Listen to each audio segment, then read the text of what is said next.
اب آپ آگے بھی بڑھنا چاہیں گے کہ ان میں سے کون سی اب یہ پتا چلے 21ویں ہے یا 23ویں ہے یا 25ویں ہے یا 27ویں ہے یا 29ویں ہے. جی کون سی رات ہے؟ آپ نے کیا سنا ہوا ہے؟ جی 27ویں رات ہے. سب یہی جانتے ہیں. تو میرے بھائی بہت سے علماء کرام یہی کہتے ہیں، بلکہ صحابی رسول جناب ابی ابن کعب رضی اللہ عنہ قسم اٹھا کے کہا کرتے تھے کہ یہ 27ویں رات ہے. لیکن کیا یہ بات درست ہے؟ معذرت کے ساتھ درست نہیں ہے. صحیح بات یہ ہے کہ شب قدر ان 5 راتوں میں سے کوئی رات ہے، کبھی یہ ہوتی ہے، کبھی وہ ہوتی ہے، کبھی یہ ہوتی ہے.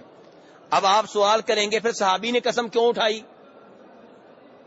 صحابی نے قسم اٹھائی ہے، صحابی کی بات کو کیسے پیچھے کر سکتے ہیں؟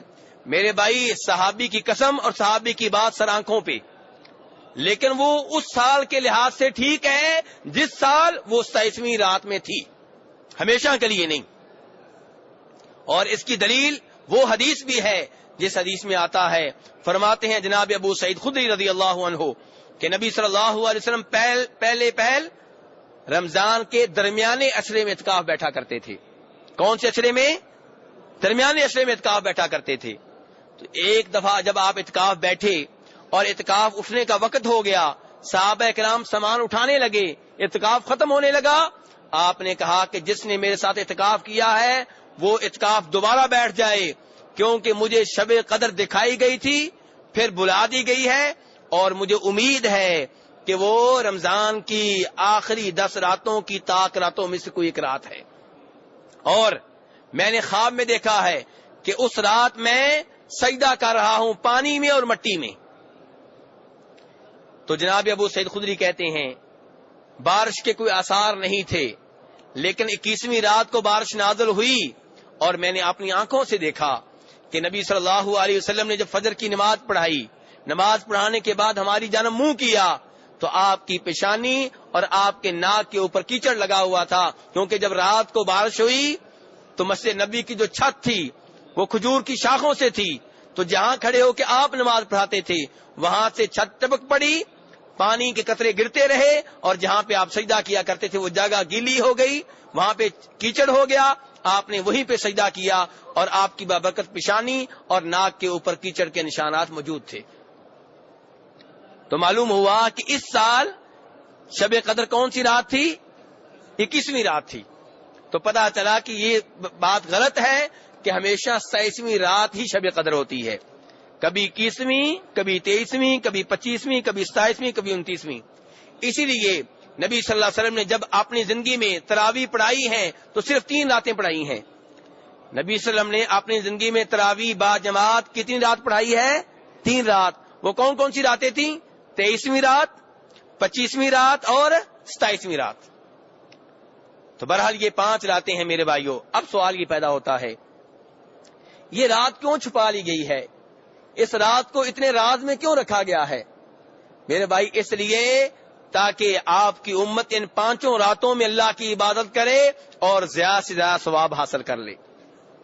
اگر وہ رات اس کی تحدید کر دی جائے تو آپ 1 رات عبادت کریں گے، اب اس رات کی تلاش میں آپ 5 راتیں عبادت کریں گے اور اللہ کی عبادت کریں گے، اجر و ثواب حاصل کریں گے، رب کی رضا حاصل ہوگی، رب آپ کو جنت دے گا. اس لیے اس رات کو پوشیدہ رکھا گیا ہے. اور یہ بات میں اپنی طرف سے نہیں کہہ رہا، یہ بھی حدیث سے ہمیں معلوم ہوئی ہے. فرماتے ہیں عبادہ ابن صامت رضی اللہ عنہ، اور حدیث ہے بخاری شریف کی. حدیث کس کتاب کی ہے میرے بھائی؟ بخاری شریف کی. کہتے ہیں عبادہ ابن صامت رضی اللہ عنہ کہ ایک رات نبی صلی اللہ علیہ وسلم گھر سے باہر نکلے امت کو بتانے کے لیے کہ شب قدر کون سی رات ہے، لیکن آگے دیکھا 2 آدمی جھگڑ رہے تھے. جب ان کو جھگڑتے ہوئے دیکھا تو یہ رات آپ کو بلا دی گئی، اس کا علم اٹھا لیا گیا، اور آپ نے صحابہ کرام سے کہا کہ لوگوں میں تمہیں بتانے کے لیے نکلا تھا کہ شب قدر کون سی رات ہے. یعنی کہ اس سال بتانے لگے ہوں گے آپ، لیکن فرمایا 2 آدمی جھگڑ رہے تھے، اس وجہ سے اس کا علم اٹھا لیا گیا، اور ہو سکتا ہے کہ اسی میں تمہارے لیے بہتری ہو، اس کا علم اٹھائے جانے میں تمہارے لیے بہتری ہو. تو یہ رسول اکرم صلی اللہ علیہ وسلم نے بتا دیا کہ شب قدر کی تحدید جو ہمیں نہیں بتائی گئی کہ ان 5 راتوں میں سے کون سی رات ہے، اس میں آپ کی امت کے لیے بہتری ہے.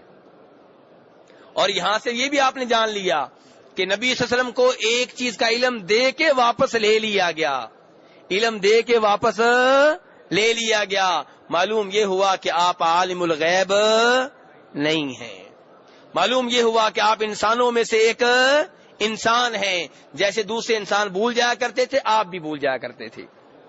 آپ نماز میں بھی 2-3 بار بھولے ہیں، نماز میں بھی آپ 2-3 بار بھولے ہیں، بلکہ ایک دفعہ ایسے ہوا کہ نبی صلی اللہ علیہ وسلم نے زور کی نماز پڑھائی، کتنی رکعتیں پڑھائیں؟